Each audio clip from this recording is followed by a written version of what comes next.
En la lección segunda de este módulo dedicado a audio digital vamos a analizar cómo son las señales de audio. A lo largo de la lección vamos a referirnos frecuentemente a señales sinusoidales. Recordemos que una señal sinusoidal tiene la forma que puede verse en la figura. S de t es igual a A por seno de 2pi ft más phi, donde A es la amplitud de la señal, F la frecuencia y phi la fase. Esta expresión la podemos poner también en función del periodo, considerando que la frecuencia es la inversa del periodo. En definitiva, los parámetros de una función sinusoidal son la amplitud A, la frecuencia F y la fase phi.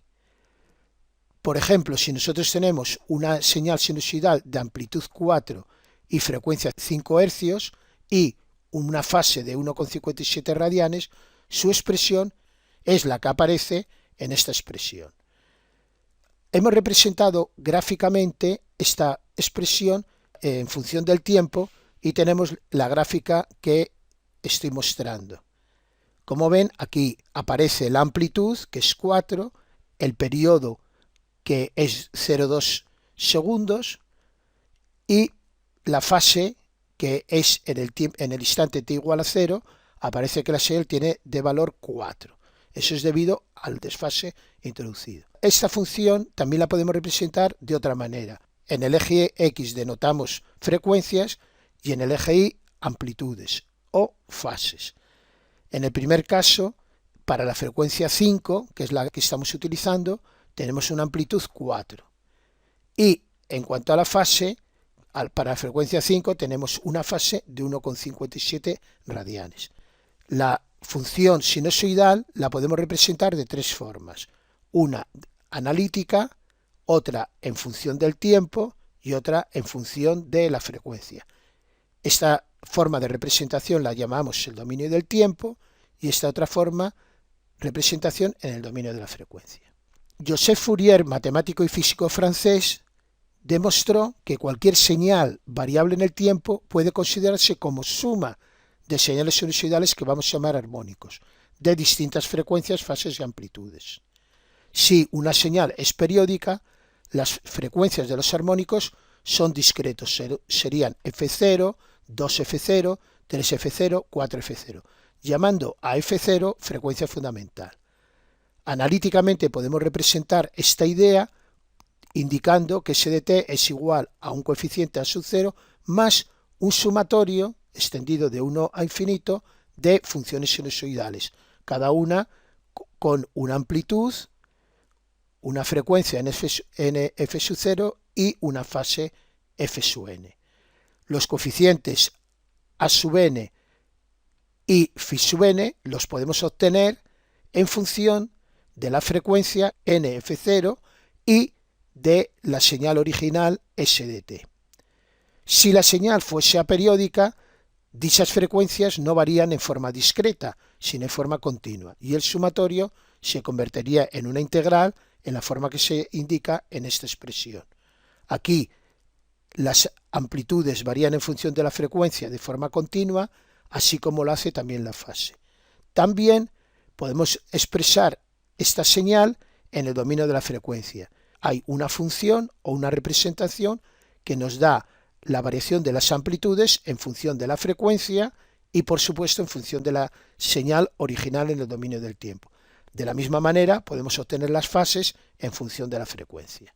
Aquí tenemos, por una parte, la señal S de t en el dominio del tiempo y aquí tenemos la misma señal en el dominio de la frecuencia. Se denomina espectro de frecuencias a la representación de la variación de amplitudes en función de la frecuencia y a la variación de la fase en función de la frecuencia.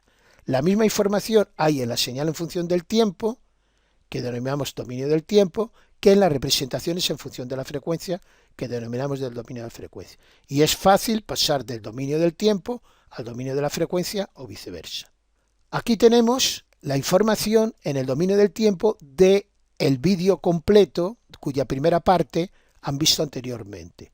Y en la parte inferior tenemos la representación de esa misma información, pero en el dominio de la frecuencia. Concretamente, lo que tenemos son las amplitudes en función de la frecuencia, las amplitudes que van desde 0 decibelios a menos 150 decibelios y el rango de frecuencias va de 0 hercios a 22.050 hercios.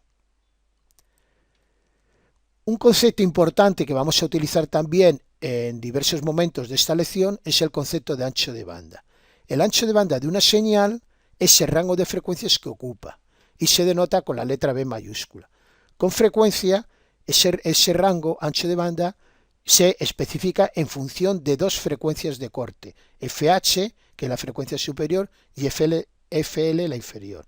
Estas frecuencias de corte se suelen definir como las frecuencias en las que cae la amplitud A a un 70,7% de sus valores centrales. Algunos anchos de banda de señales típicas son voz humana y música de 0,1 a 22 kHz, voz a través de teléfono 0,2 Hz a 3,4 kHz, señal de vídeo NTCS de 0 a 4,6 MHz, señal de vídeo de alta definición en Estados Unidos 24,9 MHz, una señal digital con R símbolos por segundo tiene un ancho de banda igual a R dividido entre 2. Además del ancho de banda de una señal, se define el ancho de banda de transmisión, que es el rango de frecuencias que un medio puede transmitir o procesar sin atenuar. Es una medida de la velocidad que admite el medio, ya que cuanto mayor es el ancho de banda, más rápidamente con el tiempo pueden cambiar las señales que transitan por él. Para evitar distorsiones, siempre el ancho de banda de la transmisión debe ser igual o mayor que el ancho de banda de la señal o conjunto de señales que transitan por él.